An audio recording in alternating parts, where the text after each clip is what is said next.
Selamat beraktivitas dan semoga semuanya dalam keadaan sehat walafiat. Semoga dapat terhibur. Terima kasih. Sebelumnya kami mengingatkan untuk mendengarkan episode sebelumnya agar dapat lebih memahami alur ceritanya. Pada saat ini Bongkok Meng tidak yakin apa yang akan terjadi jika dia meninggalkan menara. Dia hanya meyakini bahwa dia akan menerima gabungan serangan kekuatan jiwa dan gelombang suara dari 100 juta atau bahkan 1 miliar dari makhluk itu. Meskipun dia adalah seorang kultivator formasi jiwa yang dapat menyebabkan 10 juta kultivator gemetar hanya dengan satu hentakan kakinya, namun tidak ada cara baginya untuk menerima gabungan kekuatan jiwa dan serangan gelombang suara itu.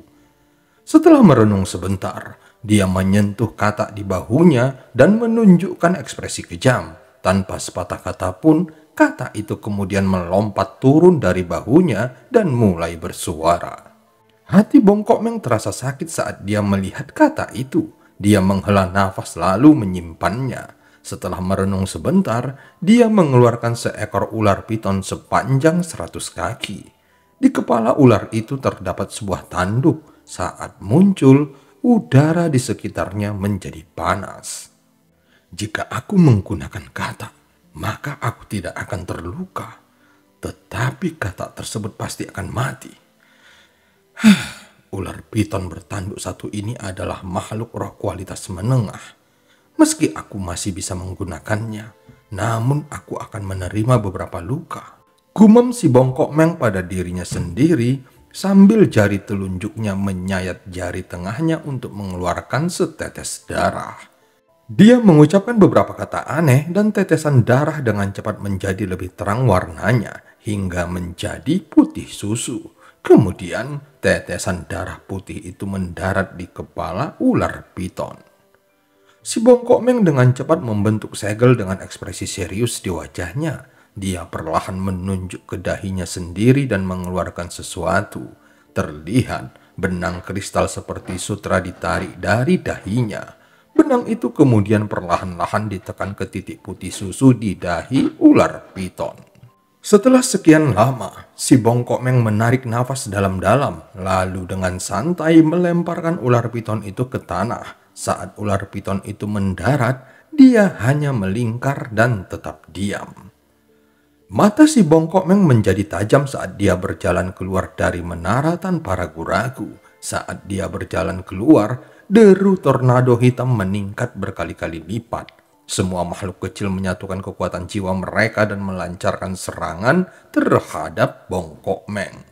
Pada saat ini, bahkan langit pun berubah warna dan batasan yang ditempatkan di puncak ujian bumi mulai bergetar. Wang Lin tidak terlalu dekat dengan tempat itu, tetapi dia bahkan dapat merasakan tekanannya. Dia segera membuka matanya dan melihat ke arah tempat si Bongkok Meng berada. Di saat yang sama, fluktuasi abnormal terjadi di kabut merah. Ini mengalihkan perhatiannya dengan apa yang terjadi dengan si Bongkok Meng. Dia segera mengulurkan tangannya dan nyala api biru muncul. Jika iblis yang keluar dari kabut merah tidak berada di bawah kendalinya, dia akan menggunakan alam ji dan api biru untuk menghancurkannya sepenuhnya. Kalau bisa dikendalikan, maka itu akan menjadi lebih baik. Ketika serangan kekuatan jiwa yang kuat datang, si Bongkok Meng tidak mengelak tetapi melambaikan lengan bajunya. Terlihat asap hitam dalam jumlah besar keluar darinya. Asap hitam kemudian berkumpul dan berubah menjadi awan. Makhluk kecil manapun yang menyentuh awan hitam segera jatuh dari langit. Tubuhnya kemudian akan berubah menjadi asap hitam yang kemudian bergabung dengan awan hitam. Tepat setelah dia selesai mengeluarkan asapnya, serangkaian serangan kekuatan jiwa yang kuat juga menyerangnya. Si Bongkok Meng mulai terdengar mengerang sedih. Tubuhnya kemudian menjadi semakin ilusi hingga digantikan oleh ular piton sepanjang 100 kaki dengan tanduk di kepalanya. Ular itu berguling-guling sebentar sebelum benar-benar hancur oleh serangan kekuatan jiwa. Bahkan intinya pun berubah menjadi debu. Di saat yang sama, ular piton yang ada di dalam menara menjadi buram dan segera berubah menjadi Bongkok Meng. Wajahnya pucat dan dia memuntahkan seteguk darah. Dia tampak mengungkapkan senyuman pahit saat dia bergumam. Racun penghancur surgaku dianggap sebagai racun nomor 1 di lautan iblis. Dan aku telah menggunakan semuanya. Aku tidak percaya bahwa aku tidak bisa membunuh kalian semua. Awan hitam masih menutupi area sekitar menara. Begitu menyentuh tornado, maka tornado tersebut akan runtuh menjadi makhluk kecil yang tak terhitung jumlahnya. Tidak lama kemudian, makhluk itu akan berubah menjadi asap hitam dan menjadi bagian dari awan hitam. Akibatnya, awan hitam menjadi semakin besar dan kecepatan perluasannya juga meningkat pesat. Sementara itu, Wang Lin memiliki ekspresi yang sangat serius saat dia menatap kabut merah. Fluktuasi kabut merah menjadi lebih sering hingga kabut merah mulai mengembun kembali secara perlahan. Wang Lin bahkan tidak berkedip saat melihatnya. Pada saat ini petir merah muncul di matanya dan batasan yang dia tetapkan menggunakan alam ji-nya menjadi lebih kokoh. Bahkan iblis Suli Guo kembali sadar. Setelah melihatnya sebentar, dia menjadi sangat bahagia dan diam-diam berpikir. Sepertinya adik kecil ini tidak akan mudah dikendalikan. Yang terbaik adalah kalian berdua saling melukai satu sama lain, sehingga aku bisa melahap kalian berdua. Itu ide yang bagus. Semakin dia memikirkannya, dia menjadi semakin bersemangat. Matanya berbinar tanpa henti. Meskipun iblis Suli Guo telah memulihkan sedikit ingatannya, tetapi itu hanya sebagian saja. Adapun ingatan lainnya telah lenyap saat dia menjadi iblis. Sekarang dia sama sekali tidak menganggap dirinya seorang kultivator. Dia hanya menganggap dirinya sebagai iblis. Waktu perlahan berlalu, kabut merah menjadi semakin kecil hingga akhirnya seluruh kabut yang tersisa tiba-tiba mengembun menjadi bola merah bercahaya. Setelah beberapa suara berderak, bola itu pecah dan mengeluarkan gas merah tua. Gas tersebut dengan cepat berbentuk kepala makhluk kecil dengan paruhnya yang tajam dan mengeluarkan aura dingin. Saat muncul, dia langsung menghilang. Meskipun Wang Lin diam-diam terkejut, namun wajahnya tetap tenang saat dia berbelok ke kanan dan menembakkan alam ji-nya. Makhluk merah itu muncul dan menoleh ke arah Wang Lin. Dia tampak terkejut dan dengan cepat menghilang lagi. Ini adalah pertama kalinya alam ji milik Wang Lin meleset. Ini menunjukkan betapa cepatnya iblis baru itu. Wang Lin tetap tenang dan matanya menjadi dingin saat alam ji-nya muncul di belakangnya. Terdengar jeritan menyedihkan datang dari belakangnya. Saat iblis muncul, dia langsung bertabrakan dengan alam ji milik Wang Lin. Dia tidak bisa menghindar tepat waktu, sehingga alam ji memenuhi tubuhnya. Saat ini tubuhnya tanpa sadar melayang ke udara dan bergerak di hadapan Wang Lin. Dia memandang Wang Lin dengan ekspresi ketakutan, kemudian mengeluarkan tangisan yang menyedihkan. Iblis Suli Guo menarik nafasnya dalam-dalam dan dengan cepat membuang gagasan untuk memberontak. Dia tidak mengira iblis itu bisa dengan mudah mengalahkan adiknya. Setelah merenung sebentar, dia menyadari apa yang telah terjadi dan diam-diam mengutuk. Jahat. Wang Lin menatap dingin ke arah iblis yang baru diciptakannya. Dia mengeluarkan alam ji-nya lagi, lalu mengambil bentuk naga merah dan kemudian meraung ke arahnya. Keagungannya sebagai pemangsa jiwa tiba-tiba terlihat jelas. Bukan hanya iblis baru itu, bahkan iblis Suli Guo pun begitu ketakutan sehingga dia tenggelam ke tanah dan tidak berani bergerak. Tentu saja tekanan dari predator alami menyebabkan jantungnya bergetar. Iblis itu mulai meronta dan mengaum, namun dibandingkan dengan auman Wang Lin, dia dipenuhi dengan ketidakberdayaan. Iblis itu akhirnya mulai memohon belas kasihan dengan matanya. Naga yang dibentuk oleh alam ji milik Wang Lin dengan dingin menatap iblis itu untuk waktu yang lama sebelum akhirnya kembali ke tubuh Wang Lin. Dia kemudian mengeluarkan tangannya dan mengeluarkan bendera jiwa. Iblis tidak berpikir lama untuk berubah menjadi kabut merah lagi dan memasuki bendera jiwa. Wang Lin meninggalkan sebagian kekuatan jiwanya di bendera jiwa sebelum dimasukkan kembali ke dalam tas penyimpanannya. Kemudian dia mengayunkan tangannya yang lain dan benang-benang muncul di seluruh ruangan. Ini adalah tindakan balasan yang dia lakukan terhadap iblis. Alasan mengapa dia dapat menemukan makhluk iblis itu sebagian disebabkan oleh benang-benang jiwa ini. Ketika dia pertama kali menyadari tetesan abnormal dalam kabut merah, dia menggunakan batasan kekuatan jiwa yang dia tempatkan secara diam-diam dan membuat jaring laba-laba dari benang spiritual. Sehingga kemanapun dia pergi, maka Wang Lin akan bisa melacaknya. Selain itu, setelah dia menghasilkan begitu banyak jiwa dengan potongan kekuatan jiwanya, Wang Lin meninggalkan tanda pada makhluk kecil dan itu juga memainkan peran besar. Di bawah pengaruh kedua hal ini, tidak mengherankan jika Wang Lin dapat melacaknya. Setelah menarik kekuatan jiwanya, dia berdiri dan melihat keluar jendela. Setelah merenung sebentar, dia berjalan menuruni menara. Di pintu menara, dia mengatur segalanya sebelum berjalan keluar. Iblis sulit Guo melihat Wang Lin pergi ke bawah tanah dan segera mengikutinya. Sayangnya sebelum dia menyusul lama, dia langsung ditangkap oleh Wang Lin dan dilempar ke dalam urat naga. Di lokasi ini, kekuatan perlawanan sangat kuat. Wang Lin harus menggunakan hampir 90% energi spiritualnya untuk memblokirnya. Akibatnya, kecepatannya melambat tanpa disadarinya. Saat dia perlahan bergerak maju, kekuatan jiwanya menyebar untuk mengamati dengan cermat apa yang ada di kejauhan.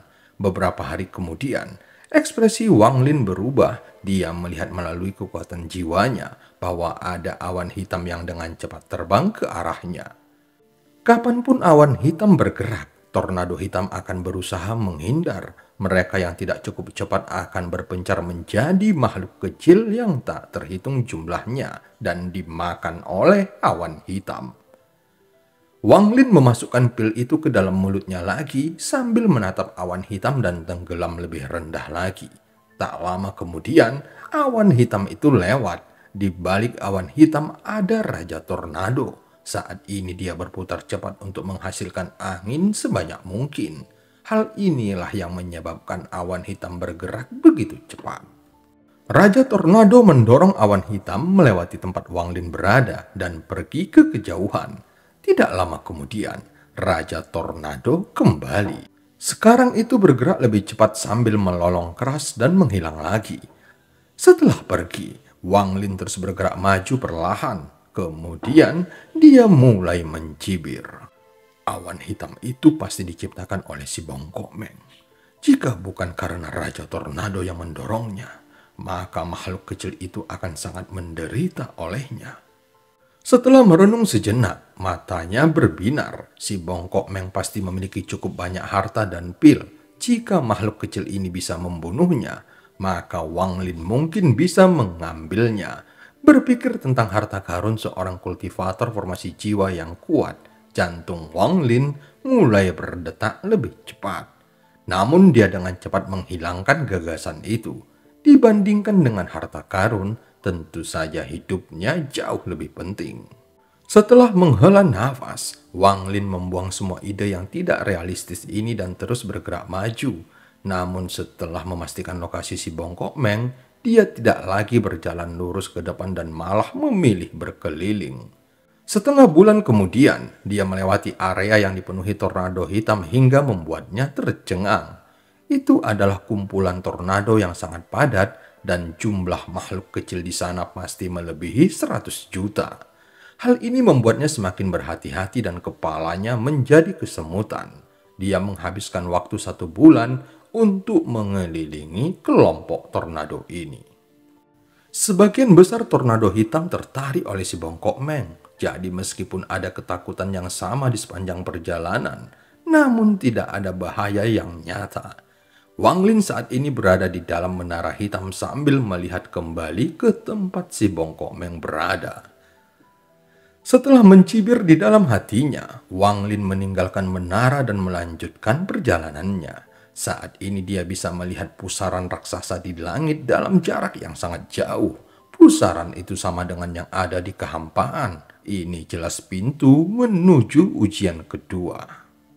Wang Lin menarik nafas dalam-dalam dan berjalan menuju pusaran. Pada titik ini, dia tidak bisa lagi menggunakan teknik pelarian bumi karena kekuatan perlawanan di bawah tanah terlalu besar. Bahkan jika dia menggunakan 100% energi spiritualnya, dia tetap tidak akan bisa bergerak sama sekali. Namun teknik pelarian bumi sebenarnya tidak meningkatkan kecepatan seseorang. Dalam beberapa bulan terakhir, Wang Lin terus-menerus menggunakan teknik pelarian bumi sehingga penguasaannya terhadap teknik ini meningkat pesat.